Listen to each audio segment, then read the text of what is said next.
So let's get going with some myths and misconceptions. For those of you who are joining us, I'm for the first time or a newcomer. I'm Mark Wethington, director of the J.C. Ralston Arboretum, and I'm joined by Greg Page, who's our director of horticulture.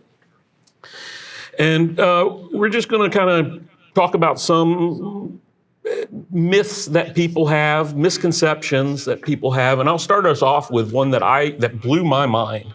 I was talking to some friends at a local garden center, and they were telling me how often people come in after buying weed killer at their place and saying, "This killed my plants, my garden plants." And they said, well, what did you do? And they said, well, I was sprayed all my beds, covered my beds completely, and it started killing the weeds, but it also killed my plants. And the number of people who don't realize that weed killer does not separate out what's a weed from what is a garden plant is shocking to me. Yes. I thought that was a joke that people would say to each other. It happens all too often. The accessibility to garden chemicals is very, very easy. At most checkout counters at the big box stores, you can get your pack of Juicy Fruit gum, and then you can select your flavor of herbicide killer. And it's super important to read those labels, not just for the sake of your garden plants, but also yourself. There's different grades of herbicide. There's selective, there's non-selective. There's certainly things you can spray on plants, but a lot of those are limited to commercial applicators or people that do that stuff professionally. But it's a wise note to pay attention to the label.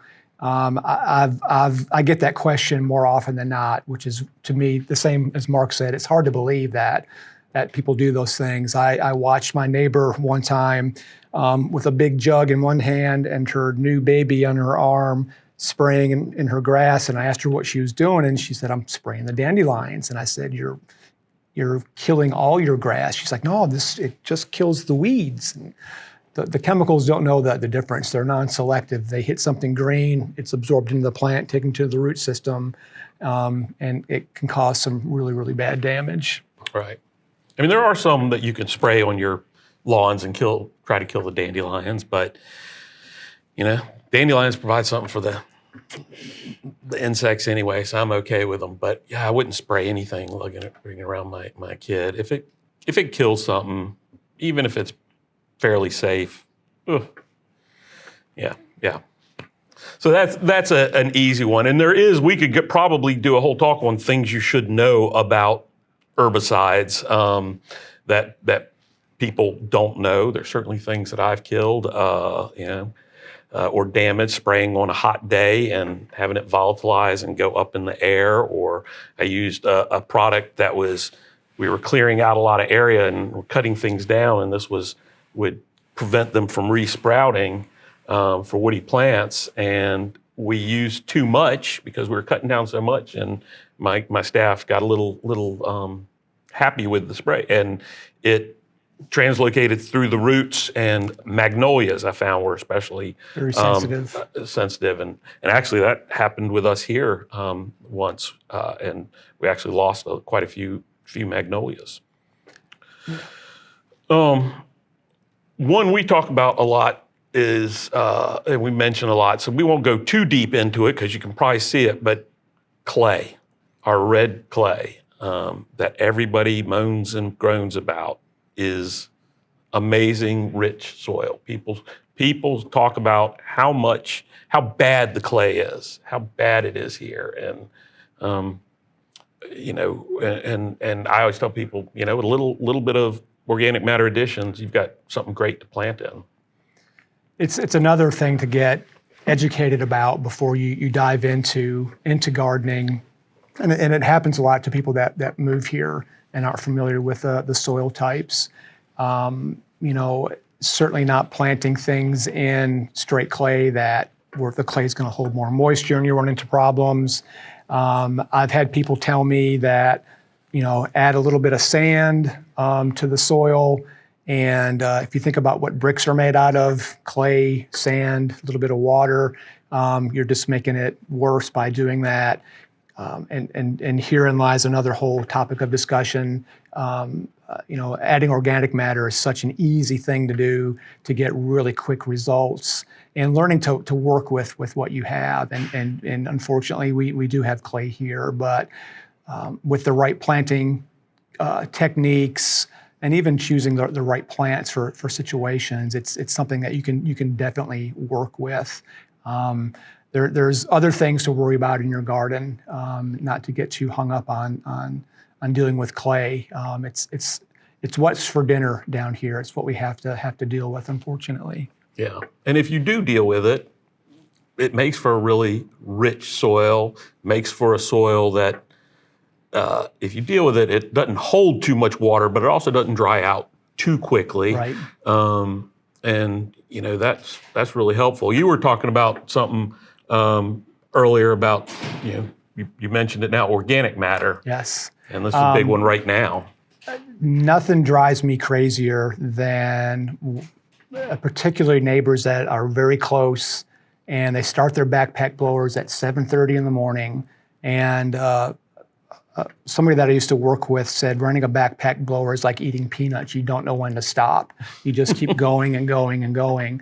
And start the backpack blowers up, start moving leaves around your yard, rake them up into nice, pretty plastic bags, sit them on the curb, and they go off to the landfill. Leaves are most plants' ways of recharging the organic matter around their root systems. It also is a good place for, it keeps the soil temperature at a constant rate going into the fall and the winter, so there aren't rises and lowerings of the temperature.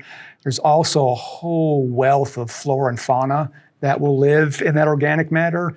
So I try to steer people towards, not wasting so much time and energy bagging them up.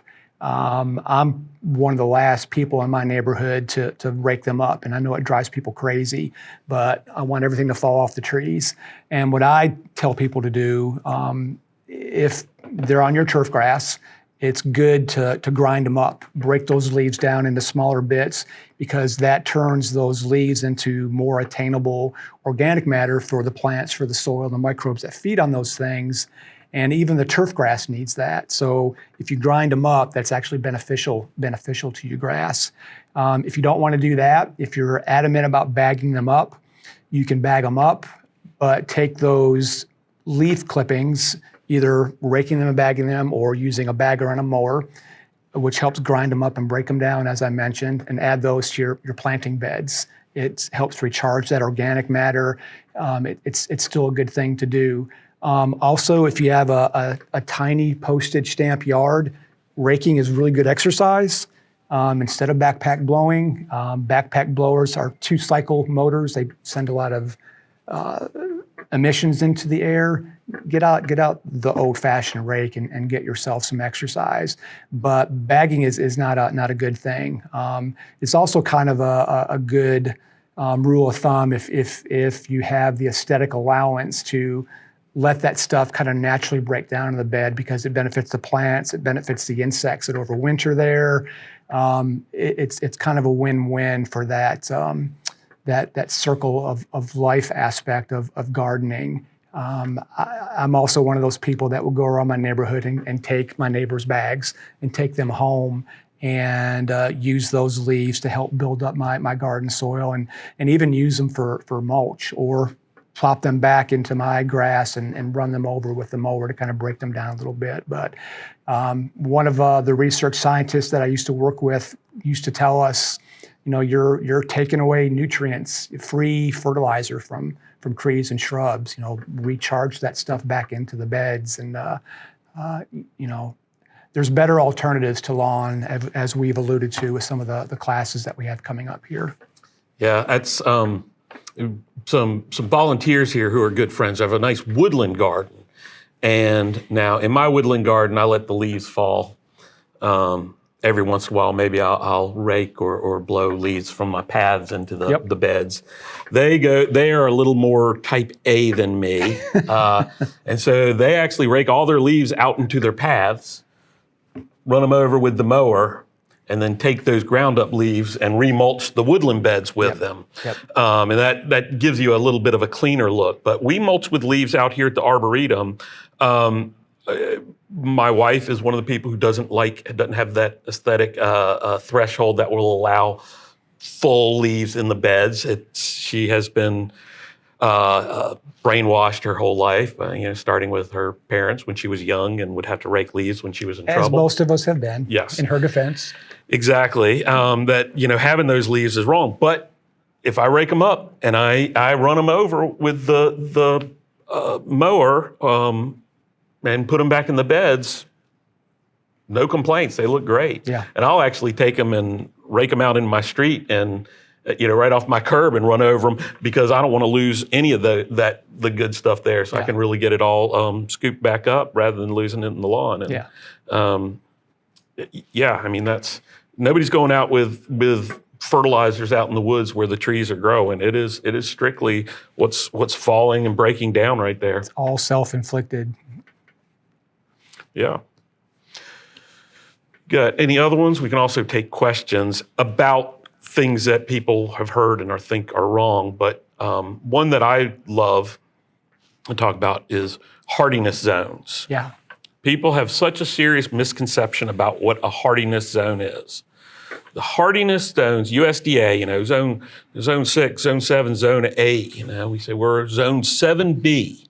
And I don't know my hardiness zones enough, but that's like what, negative 5 degrees or 5 degrees or so, I don't know. 5, 9, something. Yeah. Somewhere in there. So what the hardiness zones mean, what that is the average annual minimum temperature for an area.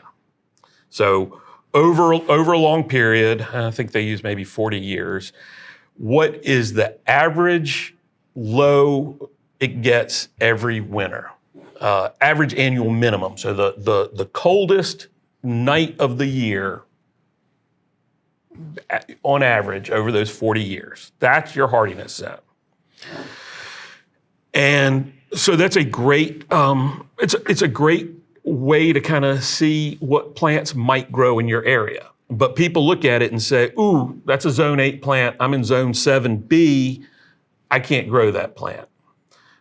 But you may not get temperatures, some places will get that 9 degrees for a solid week. Other places like us might dip down to 9 degrees or lower, and it may be just a couple of hours before it climbs back. So what you're actually getting in terms of temperatures can be different depending on where you are. Yep. I gardened in Norfolk, Virginia, a little bit.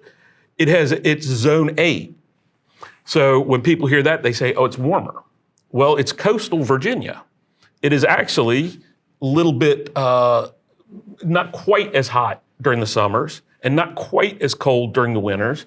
And the temperatures don't go up and down so quickly as they do here inland because of all that massive water that's a heat sink that keeps things from changing. So that zone 8 from an inland zone 8 is different because it doesn't get the fluctuations as quick. But you'll see in everything, and we do it some on ours when we do plant sales because people want it so bad, this is hardy from zone 5 to zone 9. And that really doesn't mean a whole lot because it has nothing to, a zone 9 is not necessarily warmer, it's just not as cold. Right. And it can tell you about plants that need a cold period, but it's really not how that was meant to be used. It's an okay frame of reference to kind of start with. It also doesn't. Great tool. It's a really good tool. It also doesn't take into consideration, the average high temperatures for different zones. You mentioned coastal sorts of things, and I'm reminded of, there's parts of Maine that, Maine is zone 5, probably zone 4 in some places.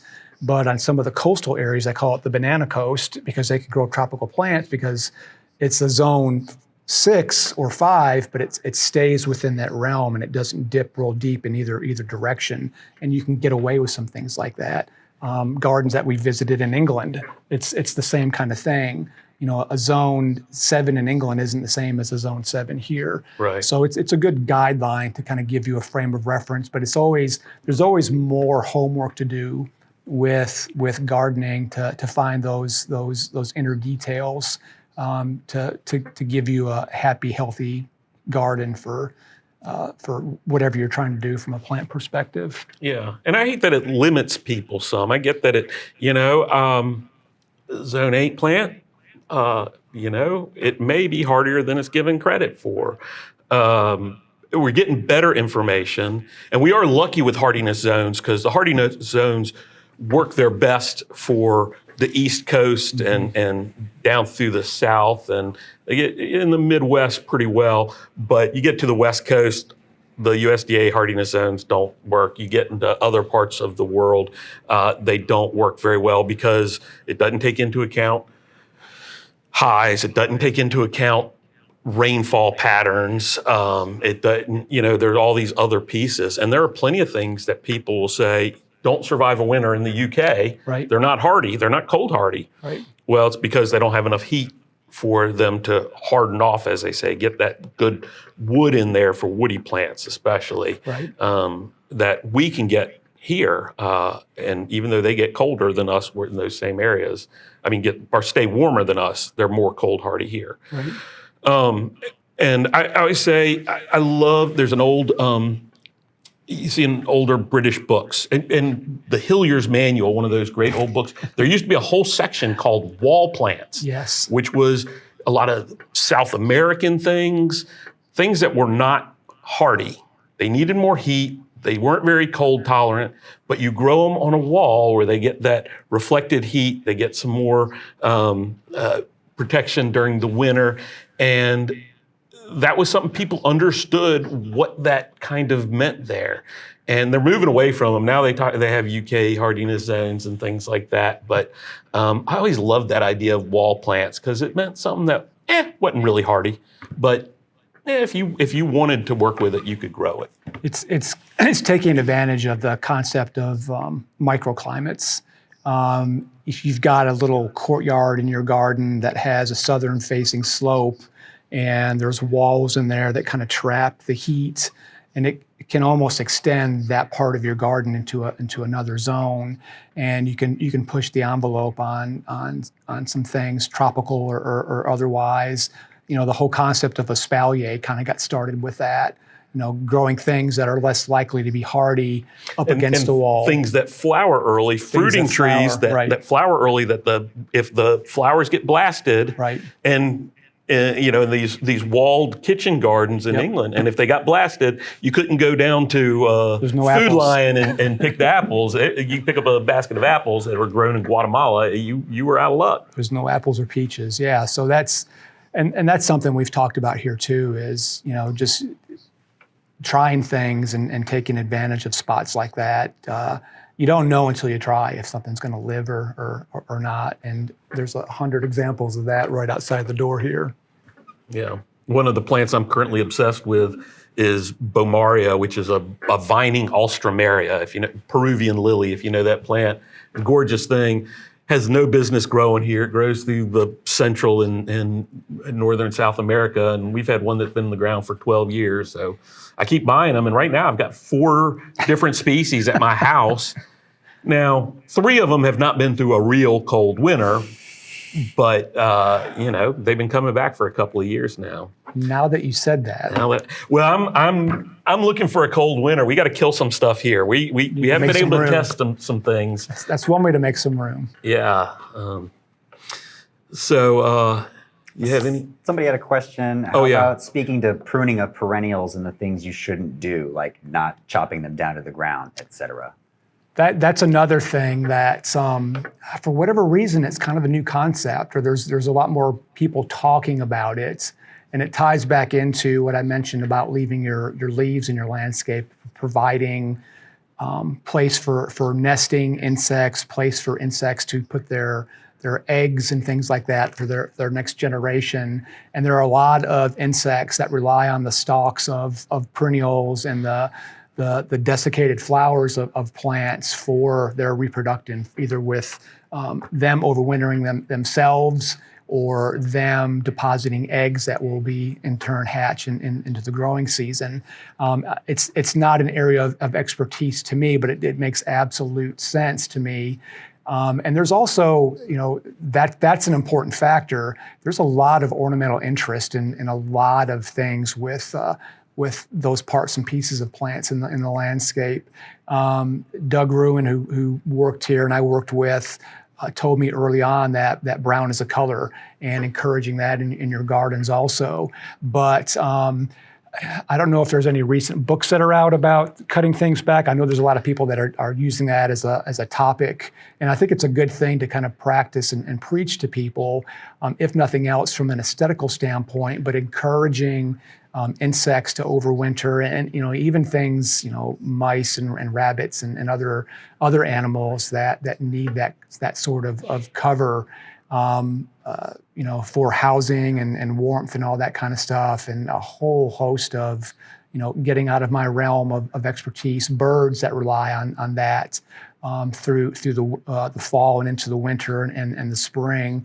That's something that we'll talk about when we do the prairie lecture on when to cut things back, the best way to do that, timing with ground nesting birds and insects and that sort of stuff. But it's something to, I know aesthetically a lot of people, after things flower, they want to cut everything to the ground and mulch and let the garden sleep through the season. But I'm of the mindset, leave things up for as long as they're aesthetically relevant, and not just absolutely messing up the garden for that interest, for something to look at, and for all those good reasons for insects and animals to live and thrive. Now, I will admit that in the sunny part of my garden, I like to cut everything. I like cutting everything back because Stuff starts to push. It's really just about, it's done Clean. for a little bit, although it isn't really done, but I do like that feeling. But there are some other things that I hear from people that are changed. So there are some plants, ornamental things, lantana, these half-hardy things that we often tell people don't cut back because until you start seeing that new growth, because they'll be hardier that way. You're kind of keeping some still air around there. Right. But I've heard recently a lot of people talking about you don't cut them back because the open stems, winter water will get down there and freeze it. And I don't believe that's a thing. I won't swear to it, but that seems like somebody putting a reason on a practice that people already did. Right. But it does kind of help with some of these plants that like it a little bit drier for sure. And I think it sheds a little more water away from the crown, and water doesn't sit on the crown. That makes sense. But cutting back herbaceous perennials, it takes a lifetime to do that. I was with Tony Avon of Plant Delights Nursery, Juniper Level Botanic Garden, just this weekend, and we were looking at some up in Virginia, looking at this beautiful red hot poker, Kniphofia ruperi, which was in full flowers, spectacular. And I said, all right, Tony, this is something I struggle with.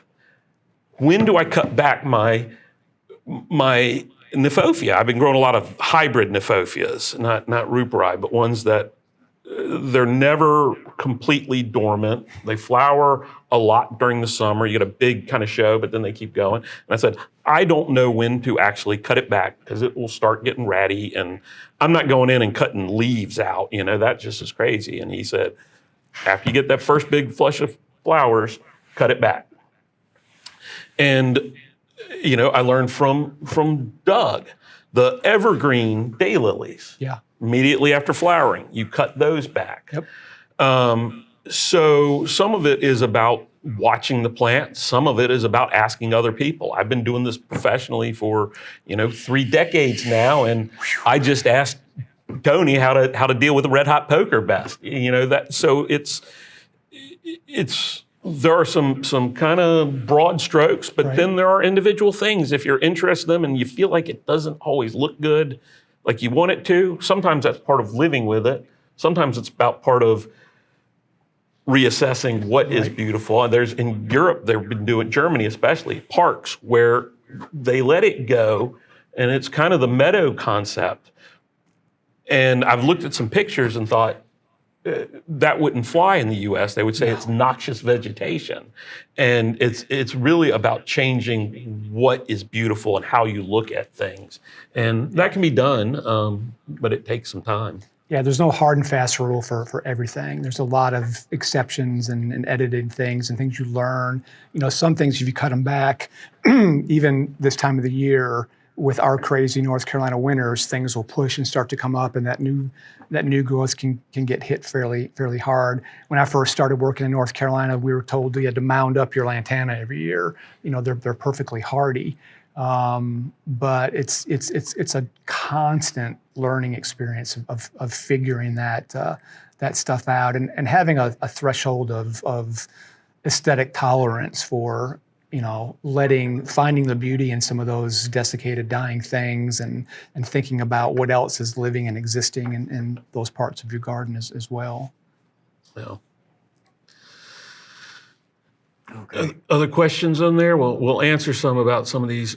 I mean, we don't want this to be just general things, but things that people are confused about, because sometimes you hear different things. Sure. One of the first questions we had, somebody was asking, back when you were talking about amending clay and how great it is, someone was asking about white and gray clay specifically. They seem to be convinced that it only could be productive for growing trees. Is it possible to amend it so it's better than that? Yeah, I mean, so white and gray clay soils are ones that are either so bone dry that if there's iron in there, it's not rusting, it's not oxidizing, which is what that red comes from in red clay. So in those cases, organic matter can help because it does hold some moisture, or it means there is no iron and a lot of micronutrients aren't in there.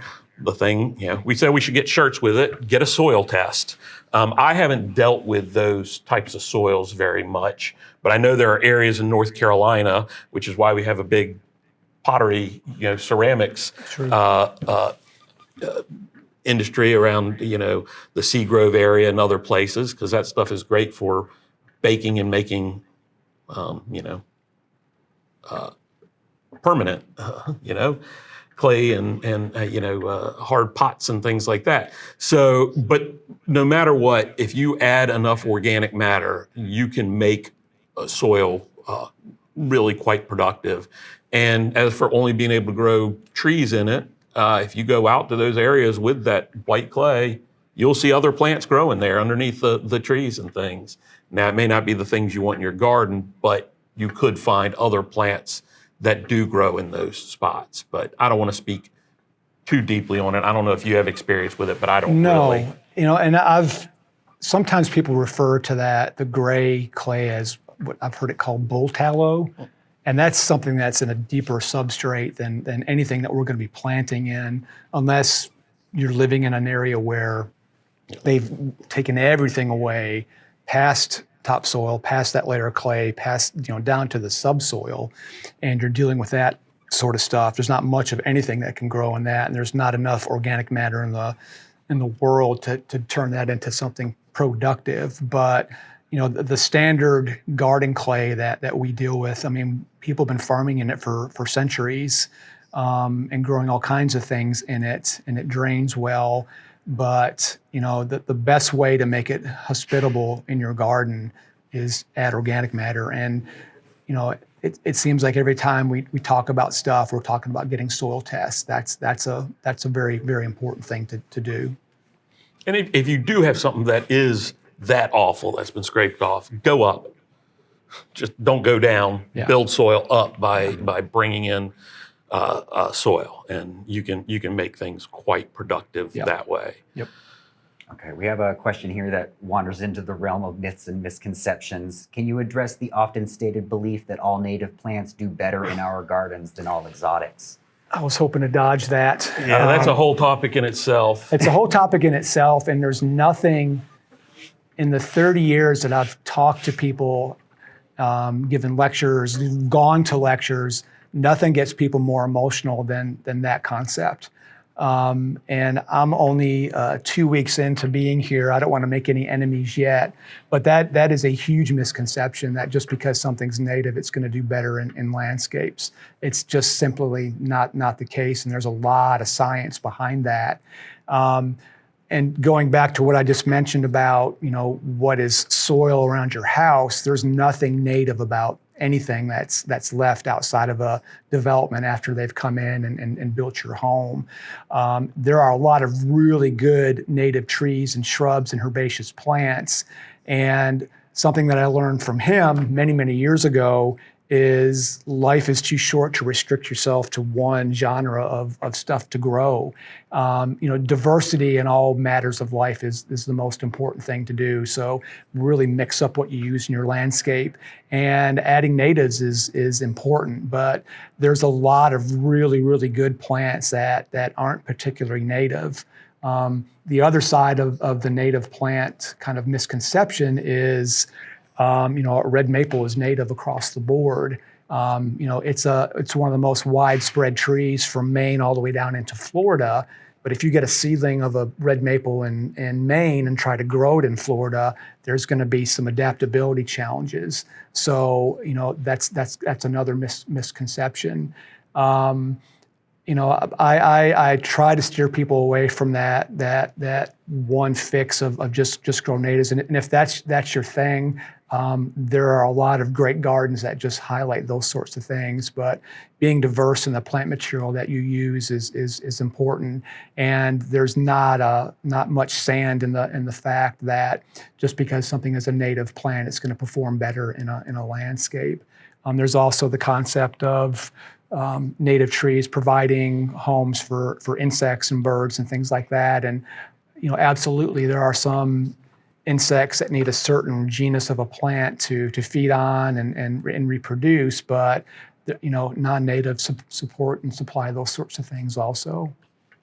Yeah, I mean, I not a whole lot to add to that, other than I'll say many years ago, Greg and I were in Japan. Do you remember seeing our native dogwood being used as a street tree? Yeah. And they were pruning the heck out of them so they were dense and upright. Yep. And plant our native dogwood as a street tree here, and it's got maybe 6 months at most. At most. It would never happen. And I don't know what was different in Tokyo that would allow that. It seems that they would be terrible in Tokyo.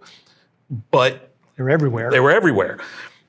So it's really, you said you've scraped that soil, we farmed on it for years, nothing is the same. Now, if you want to grow strictly native plants, that's great. And there are a lot of great ones that are really tough and will grow in garden conditions. But let's be clear, our gardens are not natural areas. And, it's funny how often you get both sides. You should grow natives because they grow better here. You shouldn't grow non-natives because they'll take over. You should grow natives because they feed our wildlife. You shouldn't grow exotics because birds will eat the berries and move them around and more insects will eat them. And, so it's kind of, you're getting both sides of the coin. The things that you say why you should grow natives, you're saying you shouldn't grow non-natives because they'll do that same thing will happen. Now, there are invasive plants for sure, and those should be avoided. And, that's something that I think, Greg and I have talked about when we were looking at taking out some things and what should and shouldn't be here. But a lot of that is, where do you plant it? Where is it a problem? How is it a problem? And the big key is, as we always say, is diversity. The more diverse your landscape, the more ecological services it's providing for pollinators, for the little creepy crawlies, for the little mammals, for the big mammals. My diverse garden is wonderful for the deer. But for preventing diseases, anything, the diversity is the key out in the garden. And if you're growing just native plants, make sure you're growing as wide a diversity of native plants, or else you're going to run into some of the same problems. Okay. Somebody asked a question and they told me that I could ignore it if it's too stupid. So we're not going to ignore it because there's no such thing as a stupid question. 'Cause No. we're busting myths and misconceptions here today. So they want to know what happens. So when you bake clay terracotta, what's happening to the clay? Because they're asking because they want to know if they can pulverize the clay and return it to the soil. Maybe they're thinking it might turn back into clay. What do you? So, not my expertise, but I will say, and I'm not sure in our wet, temperate climate what would happen, but I do know that you can find clay shards that are thousands of years old, and they were finding them at a archaeological dig near where I grew up in Virginia. So, I mean, if you break it up enough, you're basically, I guess what you're basically doing is making sedimentary kind of somewhere, yes, I guess sedimentary. You're taking what would normally be pressed and all the water would go out and time would create something hard. You're removing all that moisture, every bit of moisture. All the moisture, all the pore space. All the pore space. All that yeah. stuff. So it's not. Yeah. So it'll basically function as a rock in the soil rather Yeah. than clay. Yeah. Okay. Yeah. Cool. Let me say, my answer is based on no science. So your not stupid question, I do want to be clear. It was a good question. As we're talking about myths and See? I told Conceptions. you it was hard. Jinxed them. as we're talking about that, I want to be clear when I'm saying something that I'm not 100% sure on. Okay. Somebody's asking, is it wise to get rid of non-natives that are invasive? What's the school of thought? They said, example, they love mimosa tree, but they are quite invasive, but it's not like they're native either. All right.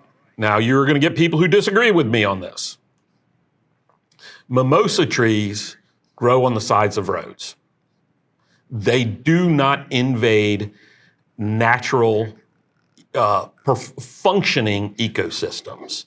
They are not going to go into, here in Raleigh, the middle of Umstead Woods. They can't outcompete our native functioning ecosystems. They grow in disturbed spots. They're quick successional plants. So they're very obvious because you see them on the sides of roads. You see them in cracks and sidewalks and things, kind of like, the tree of heaven. But the reason people think they're so bad is because they're so noticeable, because they're growing in the spots we disturb around where we live. So birds don't move the seeds. They'll float. They can float around somewhere else, but they're only going to germinate and grow somewhere that's been disturbed. And in my definition of native habitat is a functioning natural ecosystem, not a disturbed one that we mow and spray and plow. Yeah. So grow your mimosa, it's fine. There are other much, much worse offenders out there in gardens. And from a public garden standpoint, we're a part of a big network of other gardens that really tries and strives hard to have good curatorial plant collecting practices so that we're not bringing anything new into the country that's going to be the next bad invasive. We're monitoring our collections and working with other gardens to be sure that we and other gardens don't have existing plants in their collections that could be an invasive plant. And if there are, there's steps and usually written guidelines to eliminate those plants, deaccession them, and promote other things. So. But there are things that I've run across out in the a good example is our friend the Bradford pear, which is everywhere. There are a lot of other worse offenders out there than mimosa. Cool. Marilyn asked an interesting question because we just talked about this in Bryce's class last night, but could you talk about watering container plants or house plants from the top versus watering from the bottom? That's not really my thing. Maybe you should talk about it. Okay, cool. Let's have Bryce. So we just talked about this last night in Bryce's houseplant class, and the thrust of it is you should always water from the top. You should never water from the bottom, and that is because roots grow where there's water and where there's oxygen. And when you water a plant, you get water into the container. the pores fill up with water, and then you stop watering, and then gravity lets the water come through the bottom. And then as the water goes out through the bottom, it sucks air in from the top. And that's how plant roots get oxygen. And that's important because plants take their oxygen up through their roots. So if you're overwatering plants, you're actually suffocating your plants because you're not allowing water to come into, or you're not allowing air to come into the pores. So the plant can't get the air. Also, it had something to do with nutrients as well. So when you're watering through the top, it'll wash excess nutrients out through the bottom of the pot. And if you're watering from the bottom, you aren't washing out those excess nutrients, so you'll just get salt buildup in there. Salt buildup, exactly. Yeah, and that can be an issue to the plants. So, and Marilyn's her comment, you can all see in the chat there. She points out that in the native habitats of these tropical houseplants, the rain still comes from the sky. Like the leaves are still going to get wet. You don't need to worry about getting the leaves wet because they can deal with that. That's great. I appreciate that because that was articulated in a much better way than I would have. Roots are they're to provide stability and support for plants. They're to take up water, and they're to take up nutrients and take up oxygen. Yeah. And that's why hydroponics works, is because the roots are getting wet and there's nutrients in that water, and then they're either getting dry. A lot of hydroponics work on spraying the plant or growing in a very porous media like clay nodules and the water going through. Ones that are, you see, like kind of floating, they'll do the styrofoam with holes cut in for grass and things. There's aeration in that water that helps them, or they pull water away and flood it back in depending on the system. So if you don't need it for support, like in a hydroponic system, you still have to get the air and the water. And the plants. And knowing how plants grow is helpful. I usually think about it outside, but as I've been traveling, some plants that don't like water on their foliage usually, like African violets and their relatives. Well, you've seen them in the wild. Where are they growing? They're growing on logs and trees and boulders, usually.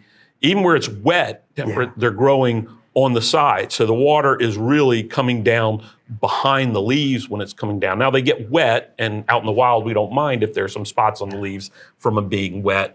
But even with African violets, it's not about watering from below. It's really, you should water from the top and lift up, or have a wicking system that wicks up and the water comes down from the top. But that still won't solve your salts problem because it's moving too slow. And we did talk about African violets specifically last night. And what he said, he thinks that the myth of you can't water African violets from the top came from chilling injury in the water, because people will take cold water out of the tap and then water from the top, where these are African violets where the water it's tepid, like it's room temperature. And if you take room temperature water and pour that on top of the leaves, they're fine with it. They don't mind that one little bit. But if you get cold water on them, then you start to see some chilling injury, and all injury looks like all other injuries start making mistakes. Well, and something else that just to go along with that, a misconception that I've seen is with a lot of plants, especially things like Dracaenas, the corn plant, or those types of plants.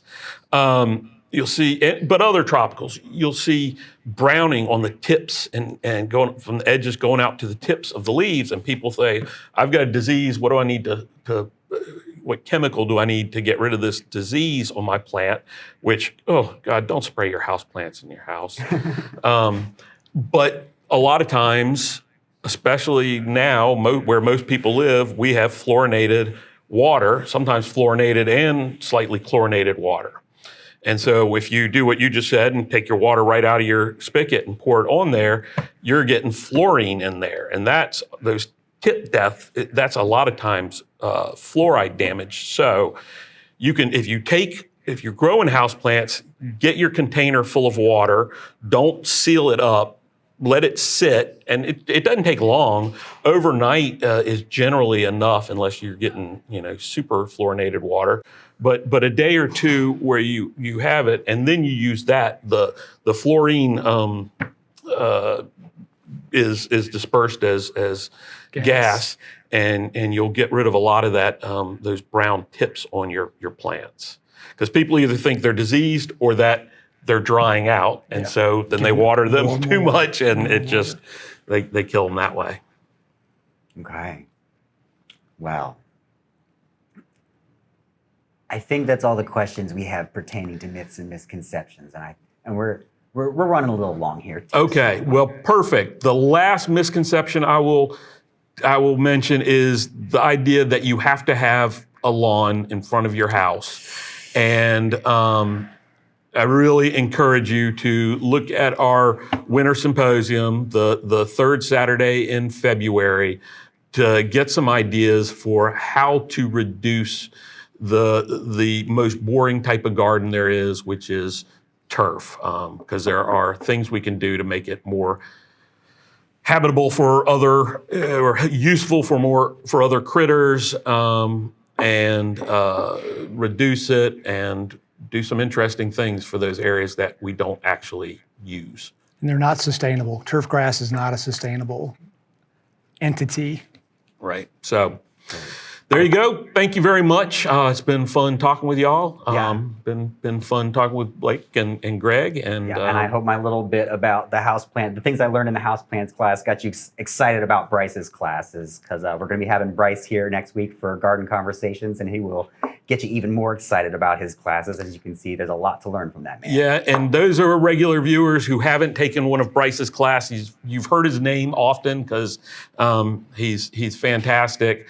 You'll want to join us because he's just one of the most entertaining, informative, best communicators you'll ever meet. Yeah, great. So thanks everybody for joining us. We'll see you next week. Y'all take care.